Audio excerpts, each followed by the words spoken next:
So what you told like squint అది ఆటోమేటిక్‌గానే move అయిపోతుందా అది లోపల ఐ అనేది? ఎస్.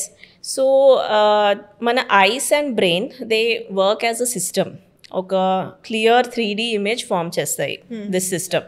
సో వెనెవర్ మన ఐస్లో ఏదైనా స్ట్రక్చరల్ డిఫార్మిటీ ఉన్నా ఆర్ ఐసైట్ ప్రాబ్లం వచ్చి విజన్ బ్లర్ అయిపోయినప్పుడు ఈ బ్రెయిన్కి it does not want that blur, it wants a clear image. So ఏ ఐలో అయితే there is more clearer image, ఆ ఐని ప్రిఫర్ చేయడం స్టార్ట్ చేస్తుంది. And the other I which is more blur, అంటే ఏ కన్నులో అయితే మస్కా ఎక్కువ ఉంటుందో దాన్ని అది సప్రెస్ చేయడం స్టార్ట్ చేస్తుంది, అంటే పక్కకు తోసేస్తుంది. ఓకే, దానివల్ల ఏమవుతుందంటే ఏ కన్నుకైతే వర్స్ విజన్ ఉందో చాలా comparatively whichever is the worse eye అది మెల్ల కన్నులోకి వెళ్ళిపోతుంది. Either it could be out or in, yes, depending on the type of eyesight issue. అంటే మనకి దూరం చూపు ప్రాబ్లము దగ్గర చూపు ప్రాబ్లం అంటాం కదా, based on that either it can go inside or outside.